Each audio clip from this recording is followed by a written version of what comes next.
chiama ipotermia terapeutica e con un'apparecchiatura all'avanguardia San Donà di Piave è stato strappato alla morte un 40enne colpito da arresto cardiaco. Nostra intervista alla madrina della Fenice per il Carnevale Sofia Valleri, splendida 22enne, regina del web, non assomiglio a Belen, dice ai suoi fans. Appello di Luca Zaia a una cordata di imprenditori e banche venete per riprendere il controllo dell'Anton Veneta, mentre crollano gli utili di MPS. Ben ritrovati dalla redazione del TG di Televenezia. Complicanze durante un esame alle coronarie nell'emodinamica di Chioggia. Viene trasportata d'urgenza nella cardiochirurgia di Milano e muore al pronto soccorso. Una tragedia che ha visto protagonista una donna di 65 anni arrivata nella cardiologia Chioggia per un esame alle coronarie. Appunto una complicanza che si verifica una volta ogni 1000 casi, le è costata la vita. La paziente doveva eseguire un'indagine sulla condizione delle coronarie che viene eseguita di routine nell'emodinamica di Chioggia, operativa ormai da 2 anni con ottimi riscontri. Durante l'esame però si è verificata una complicanza grave. Ed ha avuto un lieto fine invece la vicenda di un paziente di San Donà di Piave che colpito da arresto cardiaco è stato salvato con l'ipotermia terapeutica. Il nosocomio sandonatese ha usato una nuova apparecchiatura elettromedicale all'avanguardia. Sentiamo. Che il freddo rappresenti un metodo di cura non è una novità. Il padre della rianimazione, il russo Vladimir Negovsky, osservò gli effetti benefici delle basse temperature già sui soldati feriti nella campagna di Russia durante la Seconda Guerra Mondiale, ma solo più recentemente tale tecnica è stata accolta nelle linee guida per il trattamento di pazienti con arresto cardiaco. Emblematico il caso di San Donà di Piave, dove un 40enne infartuato è stato sottoposto ad un processo di ipotermia terapeutica tramite un nuovissimo macchinario. Sono state applicate delle placche refrigeranti che hanno abbassato la temperatura a 32 gradi per circa 24 ore. Successivamente il paziente è stato riscaldato a 37 gradi con la stessa apparecchiatura. In questo modo abbiamo cercato di salvare il cervello e gli altri organi vitali rimasti in assenza di ossigeno, spiega il dottor Fabio Toffoletto. Lo stesso principio di un domestico frigorifero che permette di mantenere inalterate le strutture viventi, diminuendone il metabolismo, puntualizza ancora il direttore della terapia intensiva dell'ospedale di San Donà. Tra l'altro l'ULSS 10 è una delle poche in Veneto a poter applicare questo efficace protocollo di intervento e all'uso dell'ipotermia in cardiologia è dedicato un convegno, il primo a livello nazionale, venerdì 1 febbraio a Padova. Si cercherà di capire come ampliare la terapia ipotermica nell'ambito delle diverse patologie cardiovascolari.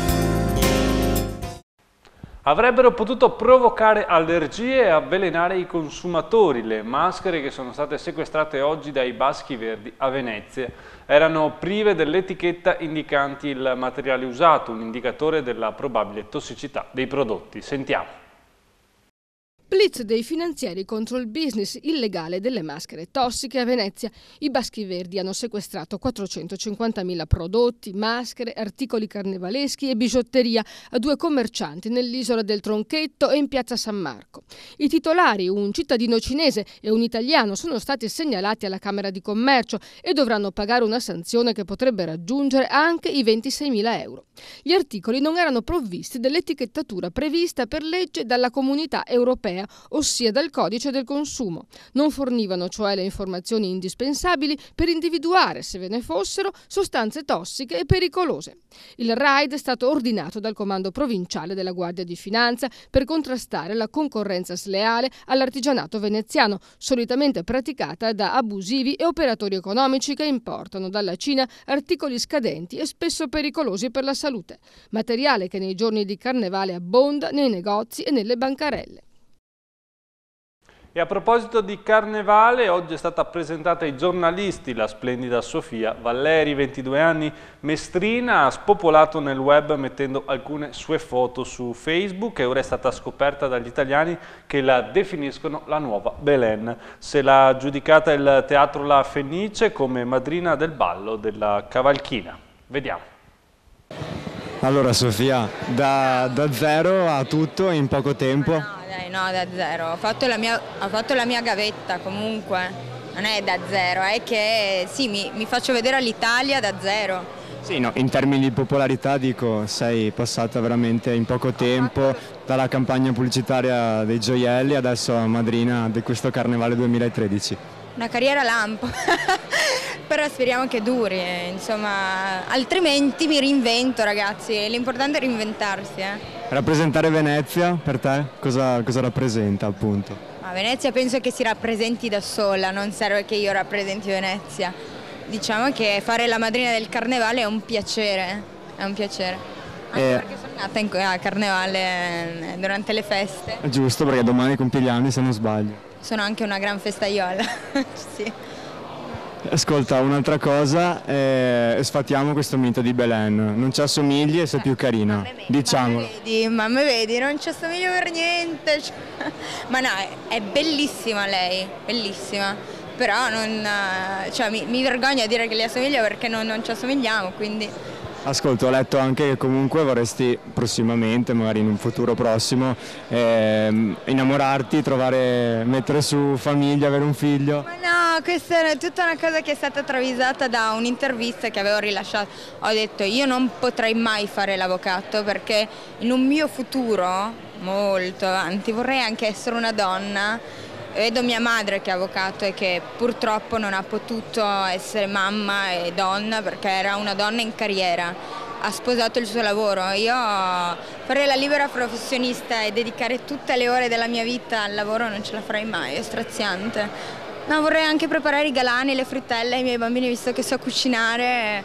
Sì, mi piacerebbe fare anche da moglie, da donna, sì. Però no, cioè, fra molto.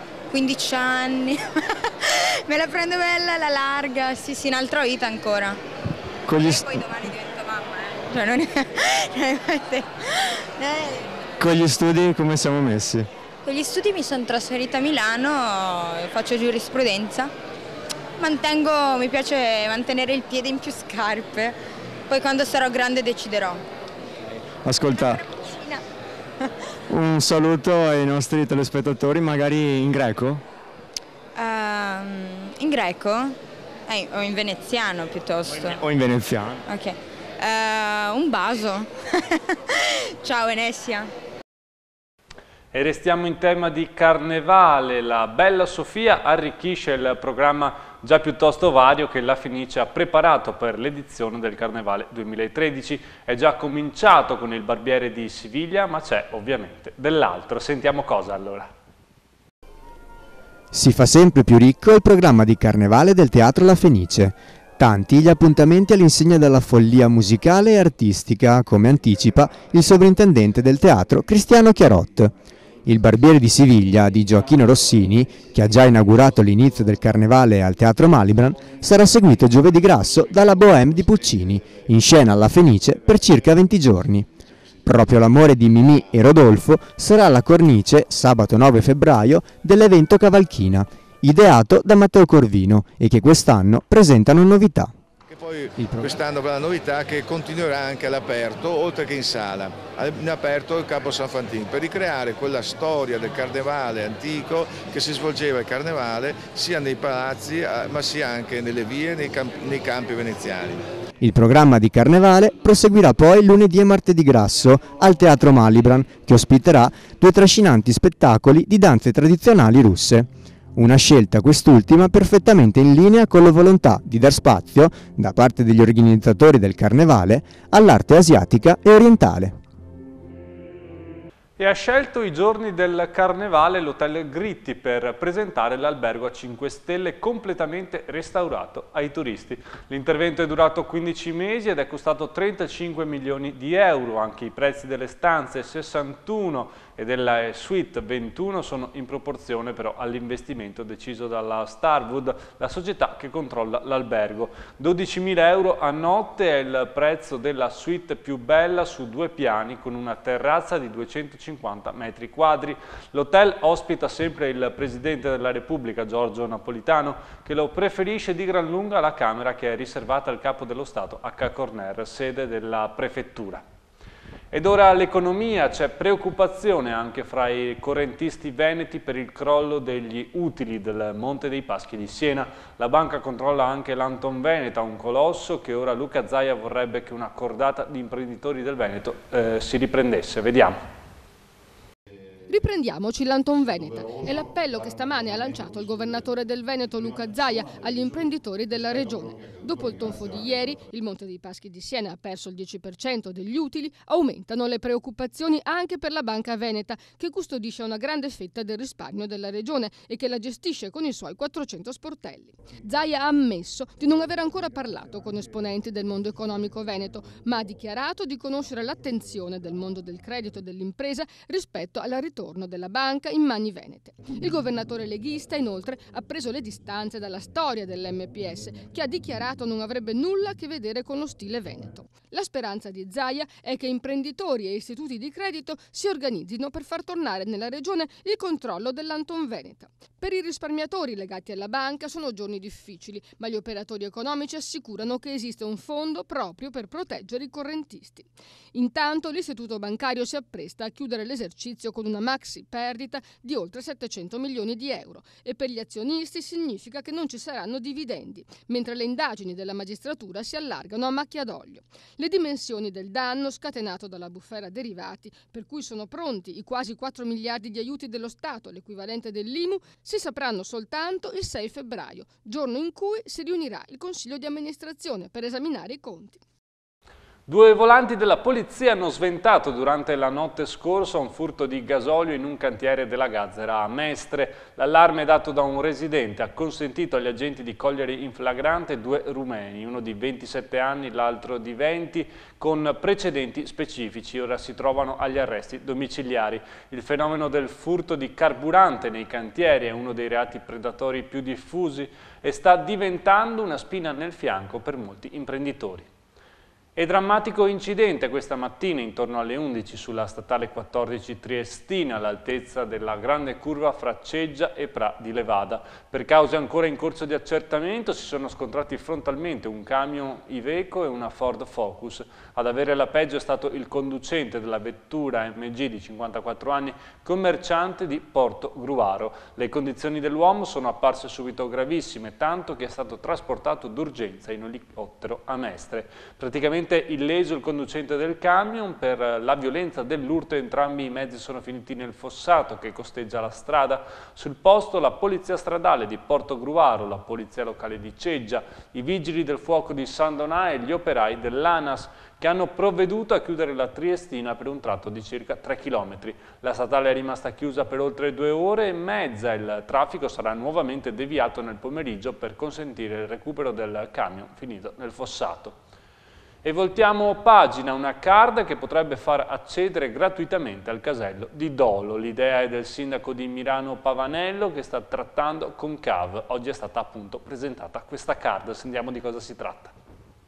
Dai primi di marzo i cittadini di Mirano avranno una card che potrebbe permettere di pagare un pedaggio ridotto al casello nella tratta fino a Padova. La Privilege Card sembrerebbe la soluzione al tanto discusso aumento del pedaggio istituito al casello autostradale del passante di Vertrego, che doveva essere temporaneo, che pesa sulle tasche di pendolari e lavoratori, soprattutto in questo periodo di crisi e ristrettezze. L'idea che l'amministrazione comunale, insieme a quella di Mira e Dolo, spera di concretizzare è quella di stringere un accordo con la società autostradale CAV, in modo da concedere una tariffa agevolata del pedaggio ai possessori della card che avranno registrato nella stessa un codice identificativo. La Privilege Card è anche molto altro per la comunità locale. Il progetto avviato nel comune di Mirano infatti è ampio e mira ad invogliare i residenti a vivere il centro storico senza fuggire nei centri commerciali. Nelle 120 attività, anche se si mira alla totalità circa 300, che aderiscono all'iniziativa, sono previsti sconti e privilegi ai cittadini milanesi che utilizzeranno la card. La carta magnetica, ideata già nel 2009 in forma più semplice dalla società sportiva Al Pozzo, è ora ricca di novità e sarà distribuita ai primi di marzo ai 18.000 residenti di maggiore età. Inoltre la Privilege permetterà anche di accedere ad altri servizi in via di definizione, come la connessione Wi-Fi e l'utilizzo di totem informativi dislocati in città. Non è il primo anno che c'è la Privilege Card, però credo che in questa edizione forse ha potenzialità, come dire, più ampie e possiamo allargare il suo utilizzo. Noi abbiamo deciso di sostenere questa idea, ma proprio anche in accordo con la Confcommercio del Milanese e tutti gli esercizi locali. La proposta della Privilege Card, che però potrebbe anche avere degli sbocchi tipo quello che già hanno detto varie volte, è uscito sui giornali, rispetto a questa tessera che si potrebbe utilizzare per residenti e pendolari per l'ingresso dell'autostrada, visto che noi siamo il famigerato comune che ospita il casello. Innanzitutto il progetto principale è quello di avere delle scontistiche e di mettere, appunto, visto che siamo anche in un momento di grande crisi, permette appunto anche di avere dei risparmi. Potrebbe, ma lì è da convincere i soggetti, insomma, che gestiscono l'autostrada, che potrebbero utilizzarla per applicare la scontistica. Ecco, questo noi lo abbiamo già proposto come Comune di Milano nella riunione che abbiamo avuto. Credo ci sia stata anche una proposta da parte degli stessi ideatori. Non è ancora chiaro come opereranno. Ennesima iniziativa dunque a Milano, che si è dimostrata nel 2012 una città vivacissima e ricca di manifestazioni, riuscendo ad attirare oltre ai residenti numerosi visitatori e trasformandosi soprattutto nel periodo estivo in centro e richiamo della movida della provincia veneziana. Fenomeno dal risvolto anche negativo date le proteste dei residenti per gli schiamazzi notturni. Le numerose manifestazioni organizzate dagli esercenti con l'appoggio e l'impegno di Confcommercio sono riusciti a richiamare partecipanti dalle zone limitrofe e a rubare la scena perfino alle attività maestrine. Noi diciamo che la nostra forza è coinvolgere le attività, è avere una delegazione molto forte e molto compatta che individua di volta a volta i percorsi che sono più opportuni. Oggi siamo qui anche per presentare la Privilege Card, che è un'altra delle opportunità che Milano ha. Noi abbiamo come sempre la Notte Bianca, abbiamo altre manifestazioni che di volta in volta la nostra delegazione metterà in cantiere. E ora diamo uno sguardo all'area metropolitana. Iniziamo dalla provincia di Venezia, sempre più verde ed ecosostenibile. Il comune di Noventa di Piave corre ai ripari contro l'inquinamento, notevolmente aumentato dopo l'apertura dell'outlet. A questo scopo è previsto un piano di rimboschimento con l'obiettivo di ridurre del 20% le emissioni di anidride carbonica entro il 2020. Zero rifiuti entro il 2020 a Portogruaro. Il comune ha deciso di aderire per primo nel Veneto al progetto nazionale che prevede non solo il riciclo, ma anche la riparazione attraverso centri specializzati di mobili, abiti, elettrodomestici e quant'altro. Ci spostiamo nella Marca trevigiana per parlare di buste e voli. Il Canova di Treviso rientra fra gli scali strategici del Piano Nazionale dei Trasporti, è dunque sempre più vicina per Save, società che gestisce il Marco Polo di Venezia, la tanto agognata concessione quarantennale per l'aeroporto di Treviso, potenziamento in vista. La crisi si mangia anche le buste del parroco. A Breda di Piave Don Stefano Vidotto ha raccolto quest'anno 472 buste, 83 in meno rispetto alle 555 del 2011. Le offerte sono quindi scese da 13.000 a 8.000 euro circa e a farne le spese sono i lavori per l'asilo. Andiamo infine nel Padovano, dove molte novità corrono sul web. Vediamo di cosa si tratta. La diocesi viaggia sul web. Il vescovo di Padova, Monsignor Antonio Mattiazzo, ha avviato una vera e propria campagna di comunicazione attraverso Facebook e Twitter, invitando i fedeli alla staffetta del digiuno. È importante che la Quaresima abbia un carattere comunitario, si afferma. I proventi del digiuno saranno devoluti a famiglie in difficoltà. Truffe online con il logo del comune di Padova. Alcuni cittadini stanno ricevendo delle mail con richiesta di pagamento per la tariffa dei rifiuti solidi urbani. Si tratta di una truffa, avverte l'amministrazione. Il testo del messaggio contiene errori di grammatica, segno che probabilmente non è opera di italiani. Ed ora vediamo insieme che tempo farà nei prossimi giorni.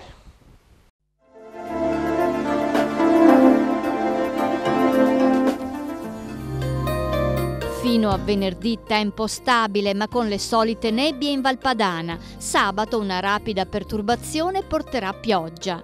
Venerdì 1 febbraio, nebbia e cielo coperto, minime stabili, massime in salita, comprese fra 3 e 7 gradi. Sabato 2 febbraio, Probabile peggioramento con pioggia diffusa e vento di scirocco sulla costa. Temperature in aumento. Domenica 3 febbraio. Coperto al mattino, sereno e soleggiato al pomeriggio. Valori termici stazionari.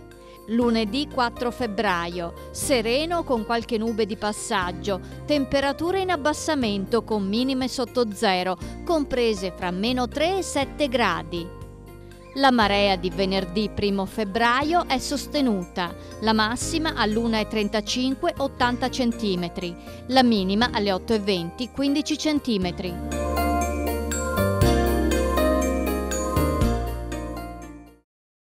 Salutiamo i 500.000 amici che ogni giorno seguono il nostro TG, vi diamo appuntamento alle edizioni delle 6:30, 7:30 e per l'informazione serale 19, 20:30 e 23. Arrivederci dalla redazione del TG di Televenezia.